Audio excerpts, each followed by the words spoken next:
Hi, everyone, and welcome to another edition of the Leadership Loft. I am your host, LaKisha C. Brooks, and I have a fantastic guest with me today. I've actually interviewed her before, and I tell you that Southern energy that she and I have is like butter on grits. Let me tell you, it is so good, and I am so excited to have her back. So, Nancy, please introduce yourself to everyone. Oh, LaKisha, butter on grits, girl. Nothing could have been better in that introduction. Hi, everyone. I'm Nancy Scott. I direct the Leadership Development Program for the various graduate and executive education programs housed within the Haslam College of Business at the University of Tennessee. I am a Southerner, as it has been hinted, so I warn you in advance. I will say y'all probably to your annoyance. But I've been back at UT. I got my PhD there in industrial and organizational psychology. And I've been back for about 7 years in what I called my dream job. So I'm really excited to be with you today and kind of talk to you about what I do and how we do it and explore this conversation. Absolutely. What I really want to dive into is that Gen Z, that Generation Z. So I had the privilege of writing an article for Emory University about Gen Z and how to prepare for that. How is your leadership development program tied in with coaching? How is it helping that Gen Z generation for the workplace? And what is the advantage of the employers who are hiring your students? Oh, that is such an awesome question. When we kind of look at that demographic across in our programs, we follow still a really similar development model with our three-phase kind of approach to leadership development. It all begins with needs assessment. That needs assessment moves to development planning, and then they get support with a coach for the duration that they're in their program. The typical Gen Zer that comes to our program is in what we might call the professional MBA group, and so that program is actually structured so they get the support of a coach for a longer time, which I think is awesome. And then I think the second piece of it is when we look at their needs that come out of the phase one needs assessment. There's some similarity, of course, and some leadership skills that most folks struggle with. But what the difference is that there's a lot more work in their identity. Right? Because they've got less time in the workforce, less time in leadership roles, they often don't view themselves as having leadership potential. And that is where the real coaching work is helping them understand what is leadership, what does it mean to you in particular, and how you're going to engage in it or show up, right, in your early career leadership role. Wow, I love that. They don't know what they don't know, and having that coach or somewhere alongside them is imperative. So one of the things that I read from some research that I've done is a lot of younger millennials, I'm a millennial, I'm an older millennial, millennials and Gen Zs, they don't want to be seen as just another number. They don't want to be seen as, hey, if you're going to treat me like a number, I'm going to act like a number. So don't ask me to do extra stuff. Don't ask me to be loyal to you because you're not loyal to me. Are you all coaching maybe employers on the shift as well? Because you guys do a fantastic job teaching the Gen Z and other populations about how to prepare for the workplace. But is there being any work done on you all's end to teach the employers on how to change their mindset as well? Oh my gosh, I love that question because the answer is yes, right? Good. We have a lot of discussion with the more senior leaders and organizations around the expectations the Gen Zs have. And you are just nailing it because we see the same thing through the Gen Zers who come through our programs. It is not always about money in the role. I see so much, and again, this is Nancy wisdom, not UT might separate itself, but what I see are people who want a purpose to their job.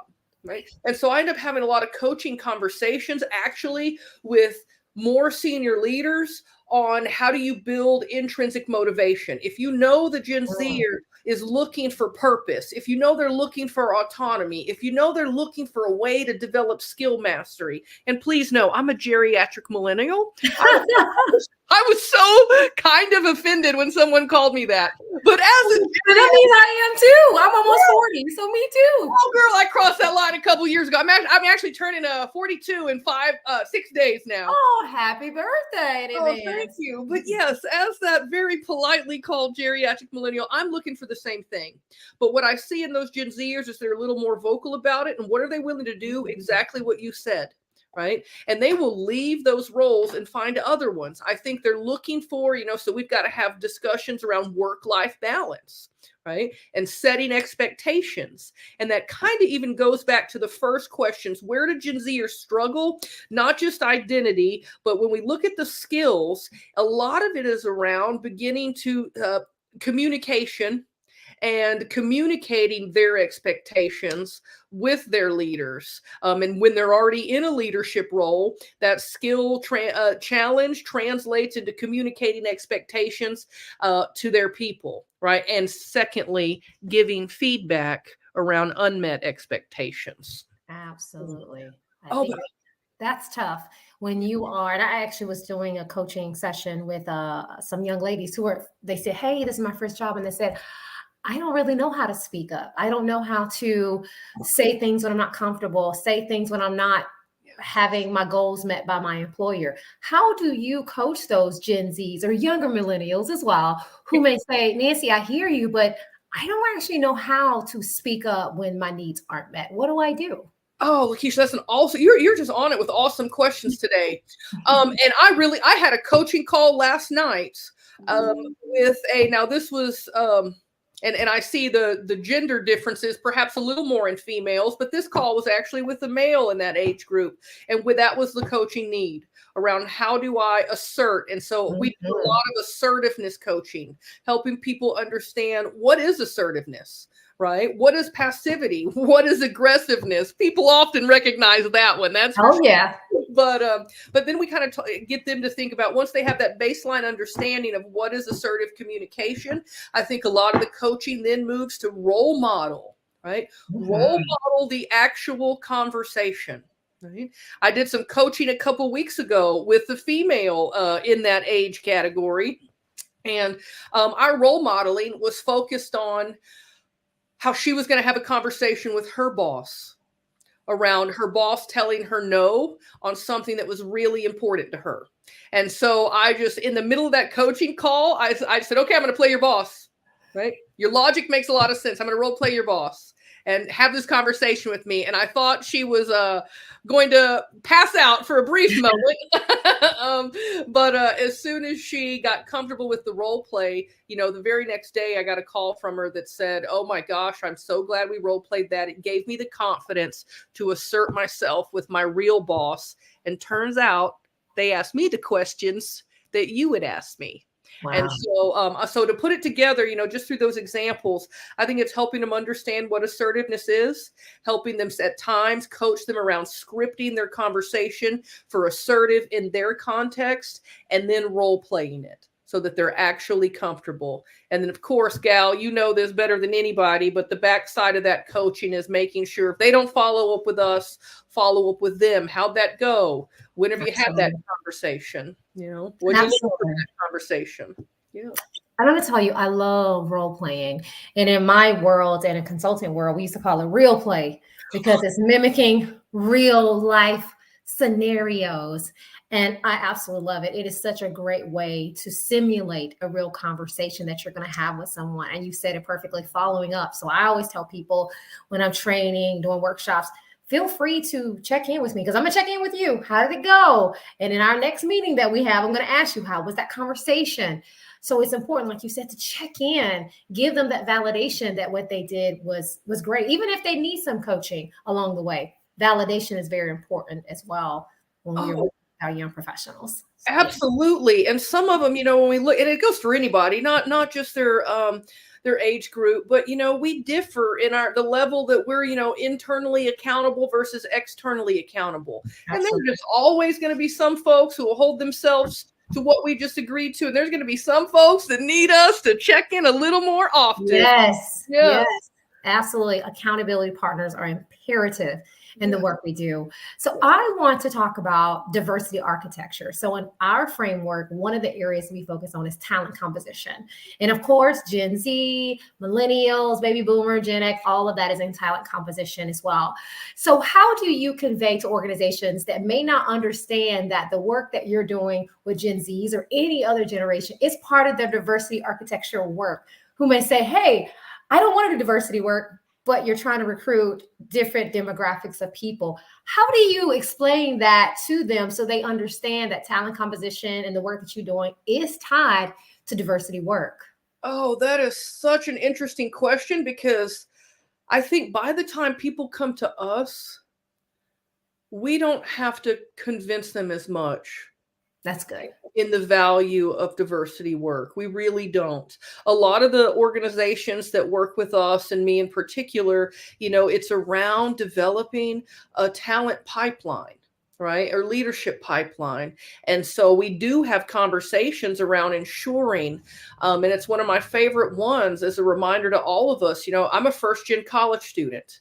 And so it matters to me when there are people who've not gone to college in leadership roles. And so a lot of the conversation, because they're so open to it and there's no convincing, it's just reminders around what does it mean for your people in their early stages of their career to see someone like themselves in a leadership role. Because when I remind them, y'all, because I can tell you what, y'all, if they're not seeing that, they are not likely to stay at your organization. Right. And so it's a lot to me. So it's a lot more just gentle reminders around the importance of talent composition. And I think the reason by the time they get to me, it's not a lot of convincing, because I work with so many people like yourself. Right. And I work with so many talent development officers, learning officers. And so they really they're up in it. They understand the value. I think that conversation would go different if they didn't, though.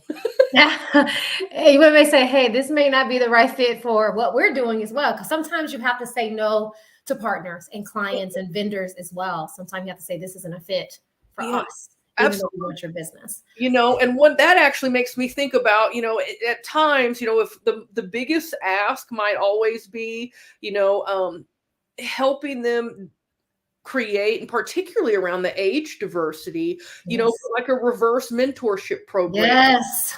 Peer mentorship programs, but how might they have the opportunity to create that, to build, share knowledge, set examples, so everyone across the organization connects with others. And I think things like that, in regards to those using your talent that's diverse, using it wisely through the systems that you set up. I can't overestimate the value of that.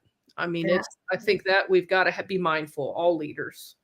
Well, you said something that resonated with me because I talk about it a lot. So I would love for you to share with people who are not familiar with reverse mentoring programs and how imperative and how instrumental they can be in the development of not just the younger talent, but the talent that they're mentoring as well. So do you mind sharing an example of reverse mentoring and sharing with people what that is? I mean, you and I know what it is, but everybody may not know the value of that and what it is. Oh, I'm excited to share that. So yeah, everybody. So a reverse mentoring program or process, however you look at it, it's about connecting, typically in my experience with it, right, it's about connecting the younger workforce to more experienced leaders, right? But it's done very intentionally, not so that the typical way that a mentoring relationship works, that the mentee learns from the more experienced mentor, right? With the reverse mentoring, the mentor is actually the younger employee, right? And so they help the more experienced employee learn something new.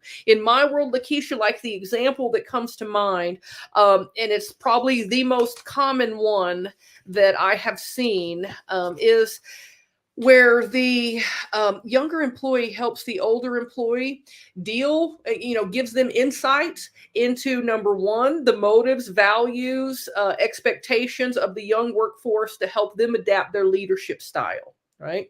And so they have a lot of good, open, honest conversations. I call it like the Vegas conversation. What happens here stays here. I guess that doesn't apply to a podcast. And so, but yeah, I mean, they have these so we create environments of psychological safety so that more experienced employee can get feedback on their leadership style, insight about what's really important to the younger workforce. I've seen quite a few, probably the second most common is around the use of social media. Yes, right. And the younger employee is able to guide and coach the more seasoned employee on how do they model their brand or show their brand, who they are, that identity through using social media techniques. I need to get some reverse mentoring on that. So reach out to me, I was thinking the same thing. I was like, ooh, I don't understand it. Let me tell you what I'm doing, Nancy. So we have, you probably have in Tennessee as well, work-based learning for high school students. And I'm going to an event tomorrow night here in the metro Atlanta area so that I can try to interview some high school students, because I'm telling you, they will wipe the floor with us when it comes to social media. And I'm like, I need one of those students. And I went to an event, and the young lady told the chamber that she was already certified or something in Excel and all this other stuff. And I'm like, yeah. Wow. Oh, absolutely. Absolutely. I'll be interested in that younger, and again, shout out to me, call me, baby, teach me. I imagine that with their use of technology, it being at their fingertips for so long, I think that strength of that generation in particular, and the next one upcoming might be, they might be really adept at leveraging AI. Right, in whatever field they get interested in. And so I think we will have a lot to learn. We do now today with the younger workforce, and we will tomorrow, even more to learn. Absolutely. My niece is 8, and she says, TT, I can teach you how to make a reservation online. I said, no, Ariana, I'm good. I think I know how to do that. She said she went to Yelp to look at reviews, and I was like, she's 8. Oh my. So it goes exactly what you said. By the time that she graduates high school, she will know so much about technology and AI. And so to your point, we have to leverage that as well. So what do you say to organizations who may have those, we'll say, seniored or tenured leaders who are apprehensive about getting mentored by someone that is a little bit more junior than them, even if it is to their advantage? How do you overcome that? Or what would you say to an organization who's dealing with that sort of problem? Oh, that's a great question too. To that leader and really to the organization, I say that leadership development is about getting uncomfortable. Right? There's no growth in the comfort zone. And so I would encourage everyone to, and part of it is in the culture of that organization, they've got to have, again, that psychological safety, or at the org level, a climate of risk taking that's not punitive. Right. And I'd also say we think about they need to have some systems. I've seen it work really well. I can't name the organization, but what happened was a small group of their Gen Zers, right? They actually came to me and said, oh my gosh, we see, Dr. Scott, we see this problem where we work and we think we can solve it, but we don't know how to get the senior leaders to listen to us. Mm-hmm. And the problem was around, it was actually a reverse mentoring. They said, well, we think we could help them see this. And at the same time, it's going to allow us to get the perspective of the senior leader. And so I coached that group of young employees around devising, come up with your plan, y'all. What do you want to pitch, right? What would this engagement look like? So they end up designing a monthly engagement with their senior leaders that was like, I don't know, some kind of lunch and learn type of thing. But I share this because the organization had to create the conditions where those young people could take that risk of pitching their idea to the senior leadership team, when even if they said no, those young leaders weren't going to be reprimanded, right? And then they had to create the conditions for what could happen that monthly luncheon. Right, they had to come off a few bucks and order people some Panera, right? So they could come to that room together and do that reverse mentoring. And so I would tell the older leaders, and I tell the organizations, y'all get ready to get uncomfortable and support ideas, right? Because we live in such a dynamic world that innovation is going to matter. And I'm afraid that we'll miss out on a lot of opportunities to innovate if we don't hear the young people voices. Wow. I love that you said that leadership development it's about being comfortable with being uncomfortable. Yeah. It's about that stretching yourself that a lot of people may. I mean, I know when I first started doing leadership development training, I was 30 years old, and I remember a gentleman. He was like, "I've retired from the military and I've been a senior leader. What can you possibly teach me?" So okay, I said, "Well, you know what? Since you are an expert, if there's something I don't know, I would love for you to give us your real world examples of the methodology that I'm teaching." And by the end of it, Nancy, he was in a selfie with us. He probably had no idea what a selfie was, but there he was in a selfie with us at the end of the training of the session. So I personally have dealt with exactly what you're talking about with, in my younger years, that not too long ago, but my younger years in this sort of area as well. So thank you so much for sharing that information. So let's talk about, we talked about pushback from the older generation. Have you experienced any sort of pushback from the young professionals as it relates to the importance of leadership development, the importance of, even though we still have to have some old school tactics for organizations, have you ran into any pushback with young professionals saying, I don't want to do it that way. I don't want to work for somebody for that long. I want to be an entrepreneur and I want to own the business after 3 years of being there. How do you cope? I mean, my daddy says it all the time about those youngins. They don't want to work, Keisha. They want to run the business after 2 months of being here. Yeah. How do you coach them to still know you still have to work if you're going to work for somebody and you're not going to make $1 million in your business after 2 years? How do we coach them? Oh, that is such a coaching challenge, actually. And that's what your dad is so right, by the way. That would be the big. I often get a brand new employee that says, I want to be the CEO in 5 years. Right. And part of it is helping them understand through questions, because I can't do what we're doing right now and start giggling at that whole concept. Right. But in that moment, part of it is letting me, getting me to think about, well, what do you understand about the trajectory of a senior leader's career? Right. And so I get them to think, and I get them to go do a little bit of research because we've got a coach around that realistic expectations, right? The other thing that we see, it is, and this one drives me nuts a little bit more, if I'm being totally honest. The other pushback we see from the younger generation around the importance of leadership development, and again, I see it at any stage of anyone's career, but the know-it-all. I don't need leadership development. I'm already really great at everything. Right. And so what, in my experience, what I try to do, I can't tell them, no, you don't know everything, because why? They're not going to believe me. And so a lot of that coaching, I try to tie it back to, okay, well, you might be a really strong leader today. I agree. What do you want tomorrow? Actually, what do you want from 10 years from now? Because what I can tell you in my experience is what you do today and tomorrow and every day is going to get you to where you want to be in 10 years. Right. And that leadership trajectory, that growth pattern, it's not going to be 100% set in stone, right? And so leadership development is like daily work, not one-time work. And a lot of times when I start having that conversation, those younger ears start to listen a little bit more, but it's tying it back to what they want. And a lot of times they actually struggle answering that question, where they want to be in 10 years. I mean, at their age, I couldn't have answered it. It took a car accident. I was 11 days before I turned 24, 25. I can't remember now, but I got in a really bad car accident. And that car accident changed the whole trajectory of my career. Without it, I wouldn't have gotten my MBA. I wouldn't have taken a class in organizational leadership from an IO psychologist. So I wouldn't have applied to IO PhD programs. I wouldn't have gotten into UT. I wouldn't have experienced what I thought was a glimpse at my dream job. Right. And so I couldn't, and that's what I find so interesting about the coaching that I find so effective. I don't know if it would have worked on me, because maybe I still would have been a personal trainer with this said, I have no idea where I want in 5 years. But a lot of the folks that come, these young leaders that come into our programs, they are here for a reason. They have more clarity than Nancy had in her mid-20s, and so getting them to think about, okay, you're great today, but tomorrow's coming, baby. Absolutely. You said that because I think when I was that age, I wanted to be a sportscaster on SportsCenter. Now I am interviewing people and I do like sports. Yeah. but I am no Sage Steele or anybody else that's ever graced the stage of ESPN.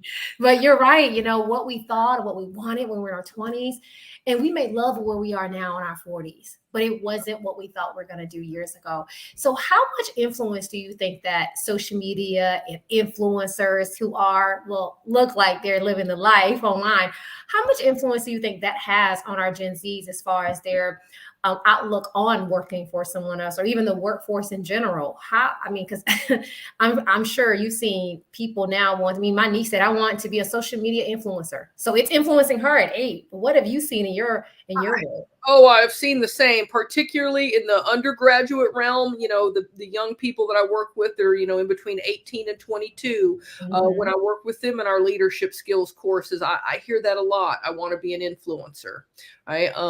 And I can't lie, that scares me. Yeah. I mean, it probably shouldn't, but I mean, I just don't know the influencer market. That's not my industry, and so I don't know how the growth opportunities for that. And maybe they're there, and if they're there, rock on. But if the influencer market is what I think it is, smoke and mirrors in a nice way, then I would have a lot of concerns. But I also think that, you know, we go back to, you know, young people and all people, we want to have a say, right, Mm-hmm. in our life. And so I think that won't do any justice poo-pooing that potential career path, but I would encourage that person. So when I do a lot of career coaching, I focus on 3 paths, right? I would call that their rock star path, right? Yeah. So that would be Nancy. I wanted to be a professional baseball player. I know that's weird, y'all, but I did. And so that's my rock star path. It didn't happen. But then I might have them say, okay, what would it do? What would you have to do to prepare for that rock star path? How are you going to prototype that rock star path?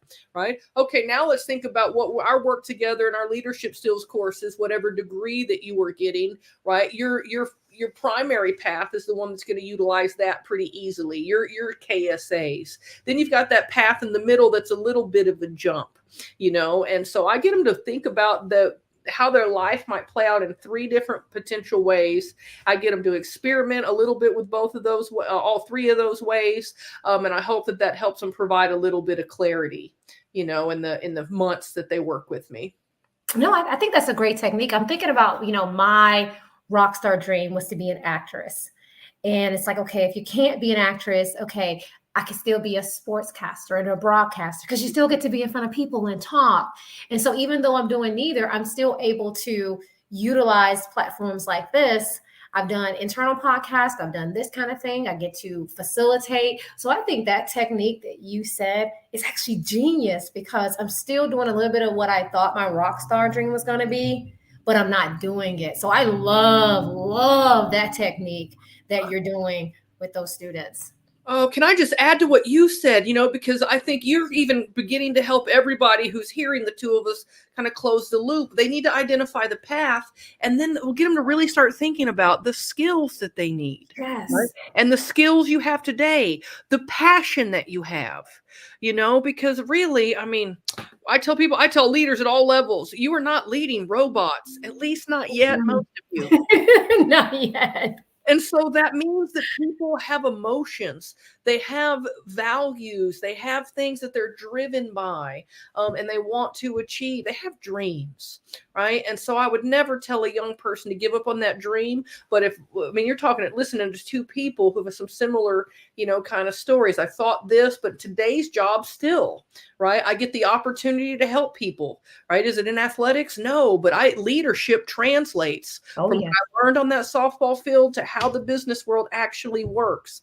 LaKisha, that was cool, girl. You got me thinking about how even my career played out, where I'm using some of the same skills from my dream job in Yep.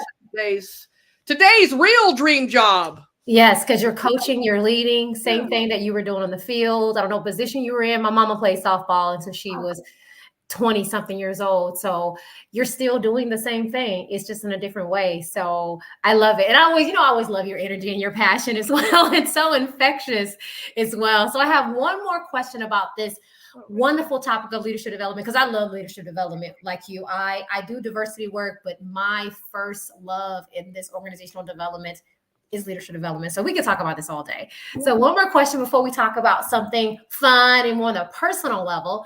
So I want to know, how did you fall into this? You know, you talked a little bit about it, but you said this is your dream job. What about what you're doing is your dream job? Oh, thank you for asking me that. So years ago, when I was a lowly IO psychologist graduate student, I had the opportunity to work as part of our program for what was called the Tennessee Assessment Center, and the Assessment Center did executive development. Okay. And I started, and girl, when you said you love role playing, I'm going to hit you up, see if I can hire you. But all those years ago, I started as a role player, right? And a role player that was a part of a simulation that was designed to help the coaches assess where an executive stood on these certain leadership dimensions, you know, like conflict management. Okay. Well, I was a role player for a few years. Then I got the opportunity to kind of support the director, not like a formal assistant director type of role, nothing like that. But I got to help her and support her on these big assessment days. And one day, LaKisha, I told her, I go, you have my dream job. And she goes, why? And I said, well, in your role, you get to develop relationships and understand executive level leadership, right? And in your role, you get to translate that down, right, to the middle management leaders. You get to translate that down to frontline leaders. You get to go in the undergraduate classroom and translate that down into the future workforce. And I go, there are not many roles that you get to build a development pipeline that's not just for one organization. Right. I mean, I work with hundreds of leaders a year from hundreds of organizations. And so that was my dream job, because it would give you such a large impact, because leaders, it's not in a vacuum, baby, right? Leadership happens in people's world, right? So these leaders impact their organizations, they impact their families, they impact their communities, they impact the world. And so I saw in that role years ago how it would have such a large impact to help those leaders out there really doing it, right? And so, years later, I get a phone call that said, hey, that dream job is about to open. You might want to apply for it. And I did. I made fun of some folks who had so many kids. They were making a basketball team. And turns out the folks at UT have a sense of humor and they love basketball.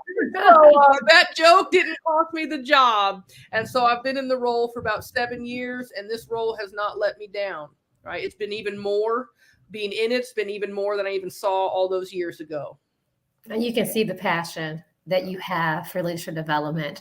And as someone who also studied it, it will never leave me. So I just tie it into diversity, which is actually what you're doing as well. You're building pipeline, you're connecting generations, you're building the pipeline of young professionals. So you're doing it in such a great way. And I appreciate the work that you're doing. And that whole community out there in Tennessee appreciates the work that you're doing. Oh, thank you. Thank you. Absolutely. So let's talk about some fun stuff. Now, you and I are sports gals, right? Now, now you are a volunteer, and it's March Madness. Now, if your team is not cutting down those nets, it cannot say your team. Yeah. Who on the women's and the men's side are cutting down those nets? So you can't say Tennessee at all. Who's cutting down those nets? Oh my gosh. Honestly, I don't know who will do it. I think they're going to fight for it. Because why? You want to know what? Our team, this is the thing I love about Tennessee athletics. We got some superstars. I can't name any of the names to preserve the guilty or the innocent. But the thing I love about Tennessee sports is that our teams, while they're made up of some superstars, everybody works together. So I truly wouldn't know who would cut the net, because it's not necessarily going to be the person who one might think, because of how the dynamics of these teams really operate as teams, which I think is something really, really special. And I don't know if it dates back to Tennessee's history of just amazing women's basketball. Oh, no, you are. I won't deny that. Amazing women's basketball.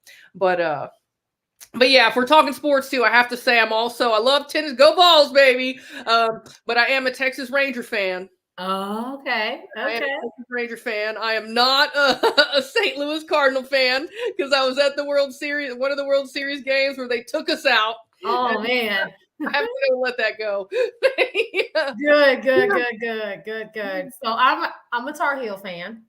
All right, North Carolina. I will say Tar Heels. I won't do it the right way, but I'm a Tar Heel fan, so I'm all about my Tar Heels. And on the ladies' side, that's gonna be hard because I think this year, for the first time in many years, it's like up for grabs. It is going to be a real March Madness on the women's side, honestly. Yeah, It's I'm gonna uh I'm excited to see what happens.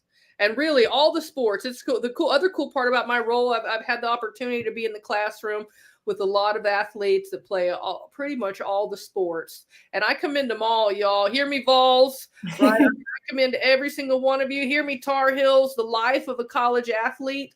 Don't forget it, y'all. You are learning skills. You are learning leadership in a way that the workforce needs it when the day that your time on the court is up, right? Recognize and reflect on what you're learning in your sports, y'all. That's my what do they say? My diatribe or my yes. yes. Um Man, so once you're done and you're retired from this, you may want to be a volunteer, no pun intended, coach. I could just see you rooting on some little leaguers. yeah. So if you don't do that, I highly recommend it because I can see you being a fantastic sports. Oh, I love that. That means the world to me. I actually really, really want to write some children's leadership books. Really good. Yes. And so I do have a passion. That's why this conversation was also so cool. I've got a passion for young people because and leadership, right? So I don't know when I retire, I'm gonna do something with leadership, something with young people, and something with some gardening and Good. throw in a dog or 20. Absolutely. Let me just tell you, I did a women's leadership event a year ago, and I talked about the leadership development program that Pat Summit talked about. So, she had those nuggets of leadership development. She had a book, and they turned that book into a leadership development program. And so many people were so appreciative that I talked about her as a top leader and a Yes. top coach. And so, rest in peace, Pat Summit, to all the great work that she's done to influence women's basketball and being one of the pioneers of what's making women's basketball what it is today. Oh, absolutely. If you get the chance, you come to Knoxville, visit the Women's Basketball Hall of Fame. There's a lot Nice. Yes, there's a lot of Tennessee stuff, of course, Of but course. I was most impressed that it's actually about women's basketball. Good. And it's not just about the University of Tennessee, the Lady Vols, who are awesome. Go Vols. But it's a great Women's Basketball Hall of Fame in Knoxville, Tennessee, y'all. Come and see us. Absolutely. Well, thank you so much, Nancy. We look forward to seeing you at the Diversity Blueprint 2024 virtual conference. She's going to talk about leadership development. So if you have a passion for this, you want to hear a real case study. I know she talked about a few of them, but not in detail. But if you want to hear some detailed information about the work that she has done, please check us out. August 21st. Sorry, it's now free thanks to one of our generous sponsors. So if you want to come out, come check us out. So any last minute words that you want to share, Nancy, with everyone that's going to check out your video? Y'all, I would just tell you, we're all leaders, right? Find your opportunity to show leadership and do it every single day to build the kind of habits that make you better, make your life better, make the people around you and the world better. So thank you so much. Until next time.